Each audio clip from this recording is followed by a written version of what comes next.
see if their partner. Yep, there's the Zoe. I mentioned how nice it is with the poke and then the curtain call as well alongside it. Makes it really easy for one another because, of course, the curtain call slows the Trouble Bubble there to give you a still target. But fun interaction we'll talk about with the mid and 80 carry picked up. So we've got a lot of space to be created for these long-range poke champions. I'd be curious how DMO use this comp. I believe a lot of the handshake from Morgan is like, good job, great job, happy with it, yeah, great, nice to see you.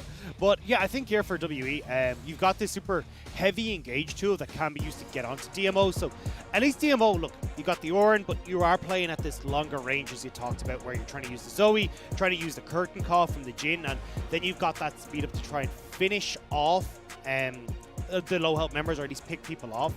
Whereas when I look over towards DMO, or WE's side even, they're looking more again towards having Morgan try and be that big beefcake in the front, using this Karma to speed up the engagements into fights, and using the Ashe and the Leona as these heavy engage tools. So I think when I'm looking at both these squads, it very much is going to be a case of how DMO can avoid this engage. Because when you look towards the curtain call, if it's like up close and personal, you've still got a lot of things that can disrupt that, like Jiumeng's Enchanted Crystal Arrow. Solar Flare can make that a little bit of a nuisance to deal with as well. So it is going to be a very back and forth game with similar enough power spikes as to when both teams get strong. But WE definitely with this Karma and the double 80 carry should scale better if they can get into fights. It's just that the engagement on the side of WE is so strong in these fights. I just love the power of pick there as well that you have with Ashe, you have with Mordekaiser to single out a fight. Game 3 has a Jhin in it. That's all I care about as Mafia Grave. We still call it. Yeah, it's 10:30. It's Mafia Grave still. And then we go to Crime City. Change that. Have you seen? Did you see the new animation this morning? I did not. It was on Twitter. Actually, looks pretty cool. Ooh. I think they've done a really good job with it. Just I'm always down for like old skins being updated. You know, just the graphics on them especially. I think a lot of the like also remade skins for Fiddlesticks was a good example of how they like Surprise Party and how good they made that look. It is. I love Surprise Party. That was the one I was gonna say. I questioned what the skin was yesterday. Shout out to Munchables who helped me. He said this is High Noon Ashe. Yeah. I thought it was like. It was something totally different. You might have got it confused with Overwatch Ashe. They're yes. Yes, a different game entirely. Well, I don't think normally we'd be allowed to say that, but why not, hey? Just throw it out there. We're confident in our game. Our game's still alive, our scene's still alive. Sorry. Yeah, I'm sure a couple of people like that one. Well, I'm sorry. I actually used to play a lot of it, but I'll digress. I'll move forward before I get fired again. That's an early little face breaker bottom side. It's a Portal combat going hand in hand. Yeah, Shield of Daybreak. And surprisingly, Missing doing a pretty good job here, but with Yui starting that face breaker, it means the Haymaker return damage isn't quite there. Level 2 will be hit first by WE here as well, so you can see Yui playing a step back, not wanting to aggress and try and push his luck with this supporter combat. I'm just looking towards Xubin. Of course, Fleet Footwork the most common. We don't really see the Halo Blades Jhin much anymore, but seeing the Nimbus Cloak with Adaptive Focus, just a bit of confidence in the extra damage when you are above that 70%. Also note that Jhin gonna go fast this game with the Nimbus Cloak. Plus Very quick. Yeah, cleanse. I mean, and you get the speed ups off those crits. Yep. So yeah, it's gonna be a very fast Jhin. But be curious to see now how they want to try and play this. So especially with the absolute focus that you talked about, you're relying heavily on Yui being this engage tool, setting up, as we talked about, Face Breaker into Deadly Flourish, playing at range as well with the ultimate. So I think when you do hit level 6, this bottom lane combo of Xubin and Yui can do a lot of work. And if Jiumeng doesn't have these cleanses, doesn't have his flash weapon available, I would imagine Xiaopeng can make some nice plays down towards that bottom side. But meanwhile, he's in the top lane where Morgan is really paying the respect, thinking that the jungler's going to be up here. There was a ping laid down. Just also on the note of Xubin's Jhin, you've got a Mord on your team, or excuse me, an Ornn as Yui being engaged on. Good trade back here from Xubin, but Yui will have the HP regen as a bonus, missing at half health himself. I was going to say, you have the Ornn on your team, and you're an Infinity Edge user. So Molten Edge first for Xubin. Yeah, which is going to be pretty nice for xubin. Good job as well by Yui there on that bottom lane trade to hit the true damage spot on that Haymaker. So really turning that damage around onto Missy and bypassing a lot of the extra resistances that you can get. Morgan. Oh, Morgan, he thought he's going to be okay up here, but he was spotted out going into the brush. We need context on this because Morgan is just dead, but can he take Chelizi with him? Needs one more Q, but won't fly it. And once again, Xiaopeng sets up first blood.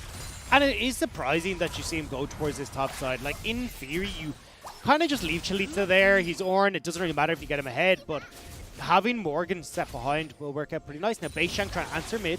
Wants to find a response kill. Twila burns the flash immediately. beishang walks in. Tether doesn't connect. While we look in the bottom side, it's time to Jhin. Two-man face breaker dodging away from the deadly flourish. Ignite down. Missing ticking down. But it's Yui who dies first and xubin out of bullets. So WE's bottom lane wins out. Yui tries to get the stall points there with the flash Haymaker, but it is not enough. And a good flash away from missing to dodge to the deadly well, first. Now it's time to reload, but xubin turns around. Jiumeng flashes out of the way, wants to make the play. And xubin flashes in response. Jiumeng acting confident.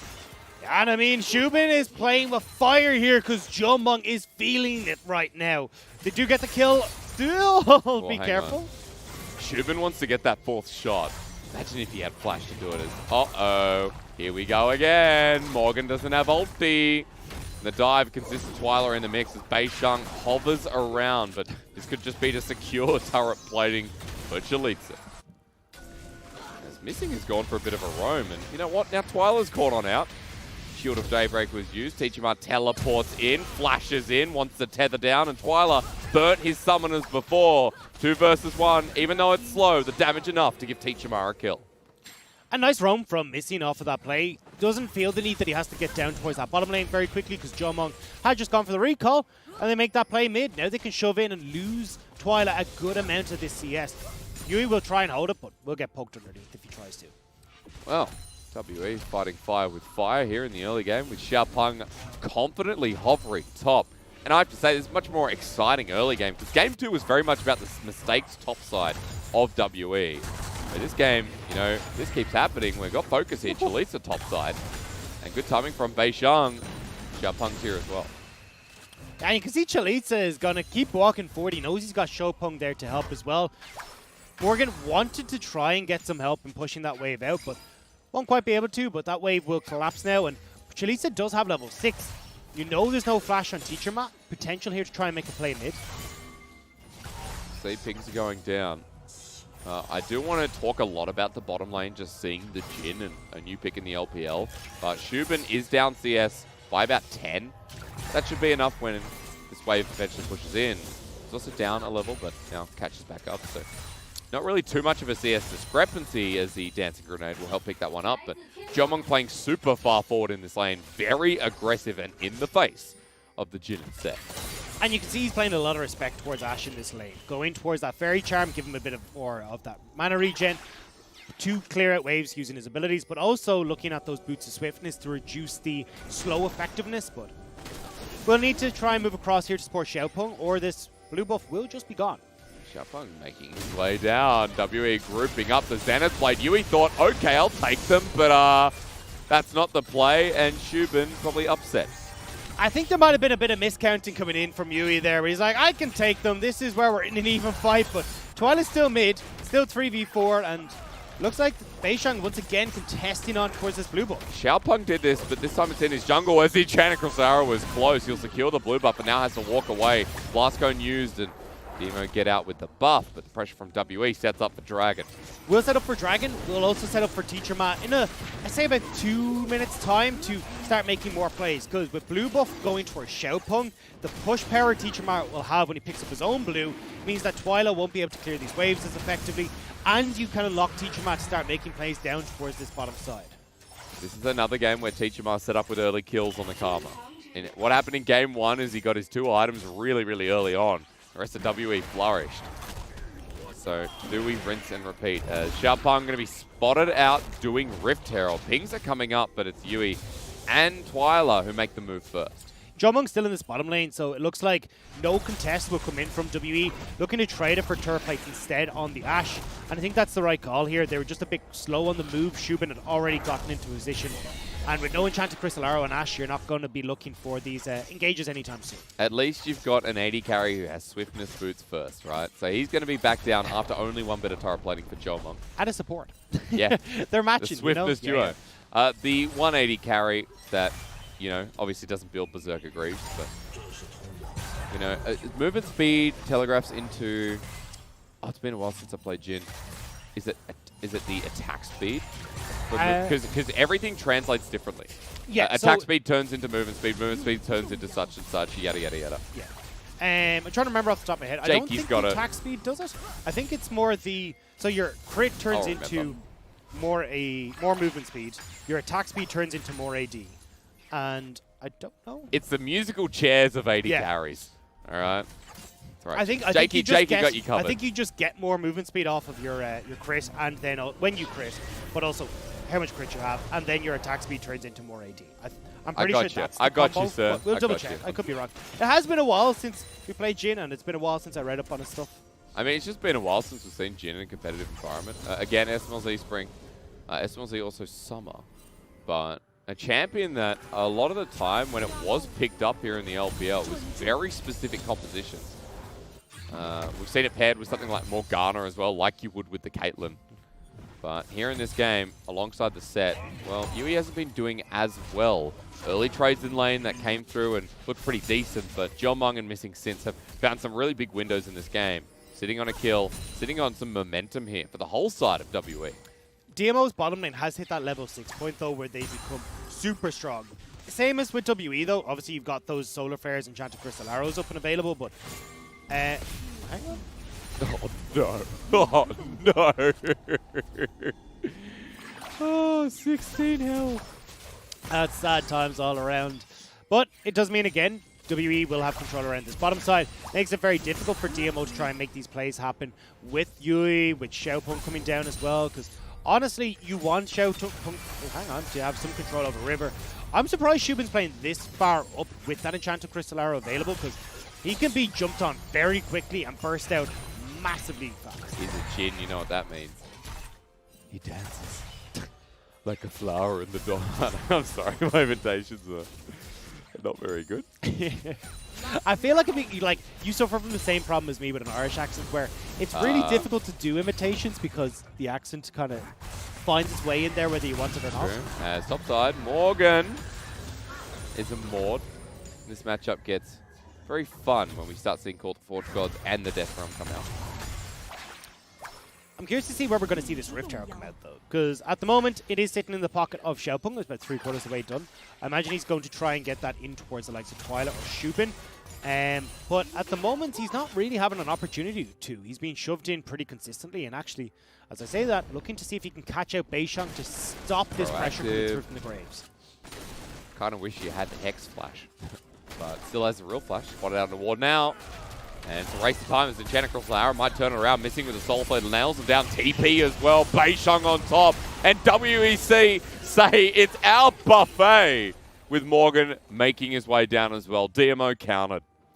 And again, that's that Rift Herald not being used. It's almost completely gone now. They won't really have a chance to set this up properly now for any of these lanes. So that win is going towards WE as well. As collateral damage is available. One more auto and beishang. Oh, he misses it. Some fancy footwork. And xubin only just makes it out alive. This is not going well for DMO whatsoever. beishang once again on his Graves, putting down way too much pressure for DMO to deal with. They will be able to get a lot of these plates on the bottom side. And don't forget, when we went for that trade on DMO's side for the Rift Herald, they traded that for turret plates already onto Jiumeng. Not having that opportunity to answer with the Rift Herald now really hinders that turnaround. As Yui comes back in, the Ignite's been dropped on down. DMO want to force this a little bit longer. Still has the Haymaker, but beishang has no mana. Xiaopeng flashes in his way. It's called the Forge God. Will help nail that one down. Chelizi won't get Jiumeng. And can WE turn it around? Well, probably not. Oh. Looking towards this dragon anyway. You just killed beishang, so Mountain Dragon will go the way of DMO. Again, though, Morgan's on this top side. He can clear out and push in towards that turret, so get a turret play for himself just before they will drop in 40 seconds time. Looks like Twila's trying to go up to dissuade him of that fact, but it's going to be too late. An interesting game to finish the series. it feels like, again, where WE are just reading what DMO are trying to do and just counteracting it better.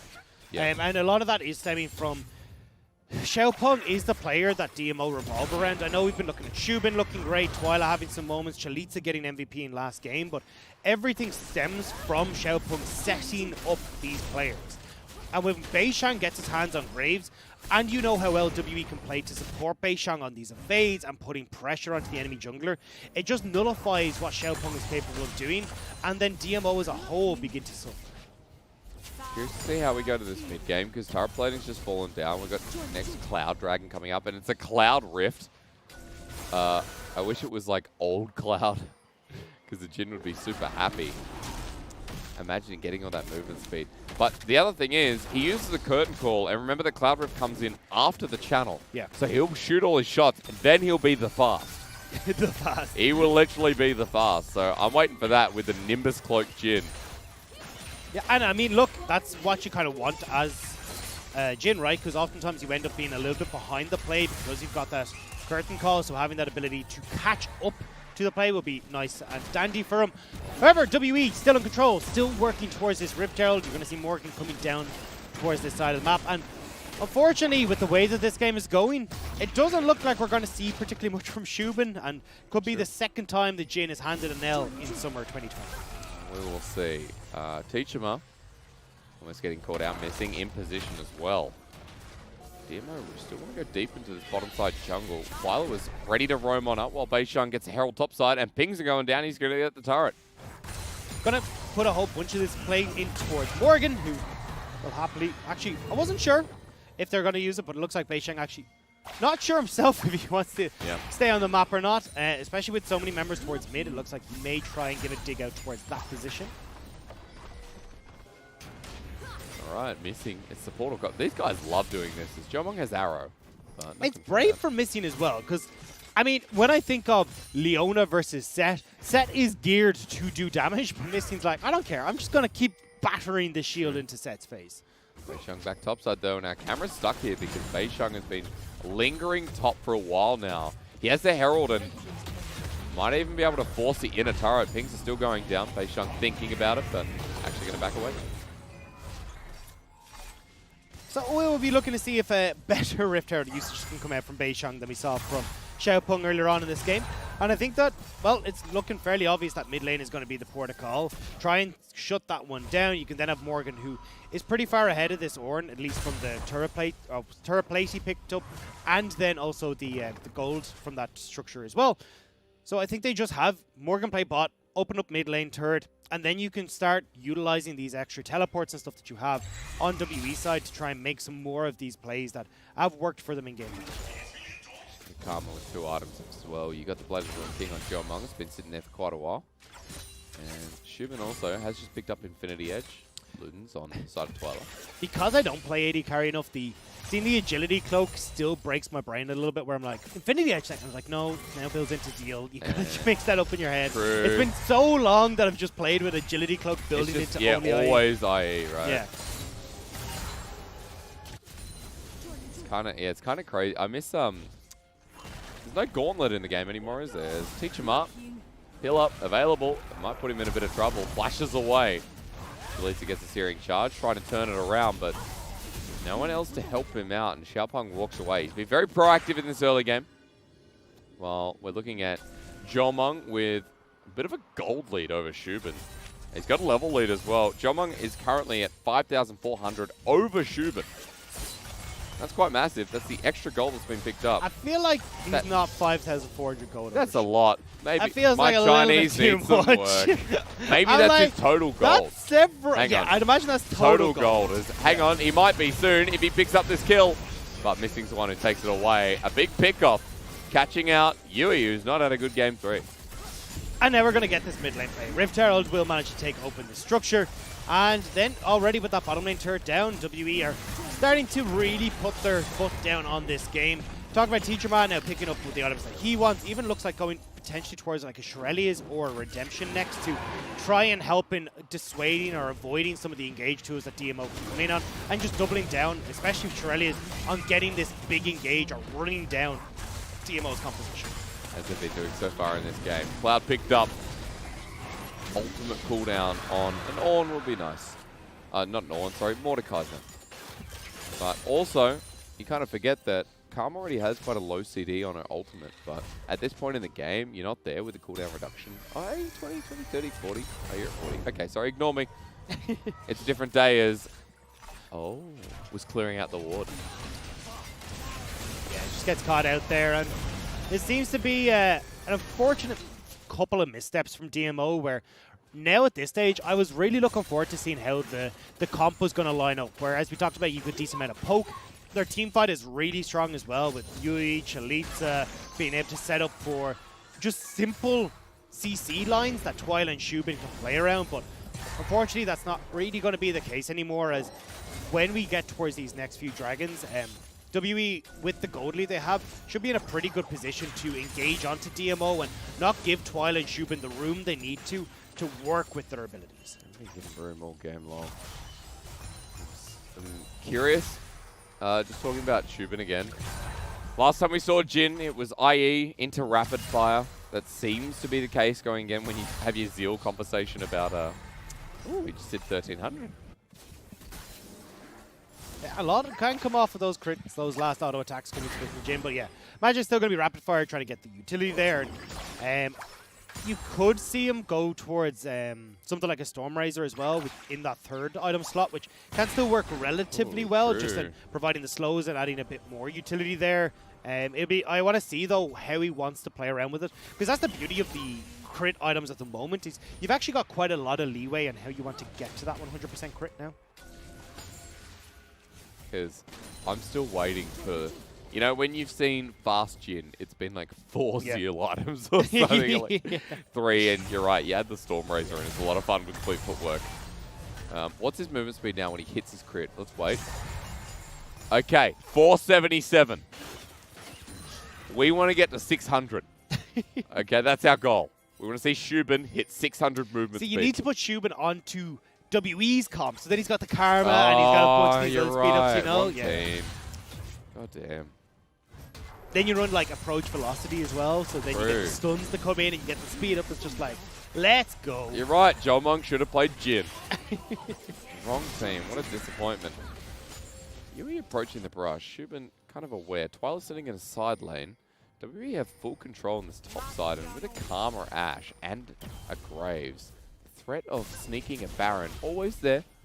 Not that they have to, but could be a bit of fun. Also, Teacherma has finished off that redemption now, so that poke that we're talking about from DMO, not as strong as it used to be, because you can just heal that right the way back up. Interesting change, though. Redemption's not something we normally see as a third item on Karma.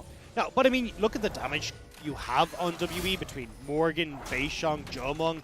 You don't really need to go more heavily in towards AP, because usually when you have like something like a Karma, she's your main source of AP damage, so you have to go towards the Rabadons and actually provide some damage yourself. But because you've got Morgan here, he'll provide enough that you don't have to itemize as heavily. And as we talked about, enough damage dealers here that another support works quite well in this style, so it makes sense across the board. Also, I guess when you have a lot of poke that comes through from the mid and 80 carry from DMO, Redemption's also nice to countering that a bit, right? Being able to rejuvenate. Yeah, exactly. And that's the idea behind it. Especially when you got like Athenes plus Redemption, that double healing items, means that any sort of poke that does come through can be returned pretty quickly with Teacherma. As you said, that CDR coming in on the ults means that you've got a lot of splash coming in on those RQ combos. And then you just heal whoever comes back with a little bit of a lower health bar through that shield, through that Athenes, through that Redemption. And WE are kind of just answering again for what DMO want to do. It's simple. It's simple. Simple. Yeah. Getting towards another dragon. 40 seconds. xubin's been sitting mid for a while. He has rapid fire now. But Jiumeng this whole game has been 2 levels and half an item up. That continues to be true. 30 CS the difference. And 7 kills, 23 minutes. We've really slowed this pace down. Yeah. But getting ever so close towards that Cloud Salt. Getting towards the potential of a Baron. DMO now gripping mid as well. We'll do a bit of ARAM as Xiaopeng thinks he's found missing, but call the forward god to line up the support. The Soulflow in the backline. xubin starts hitting away. Sett sets it up. Yui helps get the first kill for DMO, but now the turnaround with Jiumeng doing so much damage. Morgan pulls in the Death Realm, as Yui goes down. Xubin's in the middle of everyone, and it looked so good for DMO until Morgan got involved and Jiumeng had the... but unfortunately, they burst onto missing, which means at that moment in time, Jiumeng, Teacherma, beishang, they can turn it around. They managed to get that play, and they will turn towards the Baron. and final game. Just fight with Teacherma, too much to deal with. Imagine being Xubin in that fight and just seeing a Mordekaiser flashing towards you with ult. Yeah. That's what happened, and then Xubin had to flash back into a really uncomfortable position. So nicely done from the top laner of WE, setting up the fight to be an outrageous success. Xubin getting bullied in this game, has to sit back mid, farm a little bit, and now to deny the Baron, which WE have for another minute and a half.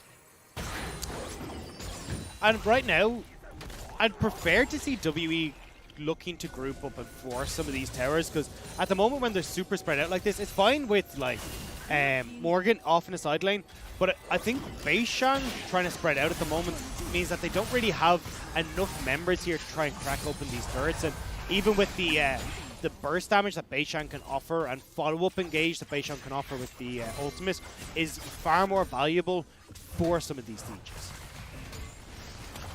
For now, sir, we're just waiting, man. Waiting for this, I guess, siege to happen, right? Walking forward. We're getting a bit of an eye on top lane while mid is getting bruised and battered. Also, Xubin has ulti. Have you seen a curtain call this game? No. I'm like, how do you try though? I mean, we've seen you start a fight, well. right? Like, you start a fight with the curtain call. That's kind of what we've seen in the past. Yeah, and that's where I wanted to see that poke in the last fight come from, was like the curtain call and from the poke from Twila. But Chelizi just pulls that trigger too early. And I think that's why the fight went so heavily WE favored. I think it's just Chelizi getting a bit ahead of himself and not realizing kind of how this composition wants to operate. Yeah, sad times for DMO, unfortunately. Had a good game too, but kind of back to square one. Is now on a choke. Chen across the arrow onto Xiaopeng. Collateral damage almost kills him. But survives for now while Twila sends the poke right back. But with Baron buff, here we go. And it was 5v4. Morgan's in this top lane working on the turret. Yep. So all 3 outer structures go down, and you've got 10 seconds left in this Baron, so WE won't be able to crack the base off of this push. But when you look towards the next objectives that are coming up with that soul point for Cloud, and then as well that Baron in just over 3 minutes, they'll be perfectly fine to back away, spend that gold they've now nicely picked up, and just reset for the fights. I just love how confident Jiumeng is with Teacherma by his side. And this Ashe 80 carry, you talk about spending gold. He'll be 3.5 items after this. Only bonus that they can say on DMO is like, hey, at least we're getting Ornn items across the board, so that gold discrepancy might not be 9k, but it's still at least 6,000, 7,000. Luden's Pulse, Molten Edge, given over to DMO, but WE now have an Infinity Edge on their Ashe. And we've now nearly got that route on Death Cap completed as well for Teacherma, so taking that little bit of a breather to go more utility style, but now back to trying to pack some punch through this Karma. And look, with the build that Morgan's gone for, he's going to do really well in the side lane against Chelizi. So WE have a lot of pressure that they can create with this. Morgan off in the side lane, the 4-man unit of WE still having great engage off of both the Ashe and the Leona. So realistically, it comes hard for DMO to try and answer for the plays around the map of WE. Look how much protection there is. The Locket, the Redemption, Athene's shielding power that comes as well off the Redemption and the Ardent Sensor that's heightened. Morgan's going to take one person out of the fight. That's in away protection. So no one dies. Plus also Zhonya's and Stopwatch. Very hard to kill WE. And the stopwatch here as well, or at least the Zhonya, sorry, on Morgan, is if DMO fully commit to trying to kill him, he could buy time with the Death Realm, he can buy time with that stopwatch as well. And it means it's really, really difficult for DMO to finish him off fast enough before WE can try and take something else around the map. So as long as they're pushing through nice and easy and WE have pressure. Here comes the arrow. Twila has to cleanse away straight away. Walks back in the lane, but DMO getting chunked on out. Yui absorbs a lot of pressure, but Morgan into the backline as Yui makes his escape known. But Xubin's being targeted by beishang. Better 80 carry wins, and this one comes from the jungle as Xiaopeng tastes the wrath of a guy with a shotgun. And Xubin about to get hit over the wall, exhausted down. Not the fast when you get locked down. WE want this series to end, as Yui will be the last remnant, the last one to die. 14-3, and in under 30 minutes, W will walk it home. They got the minions here. They're going to be able to push this one in. 20-second death times across the board.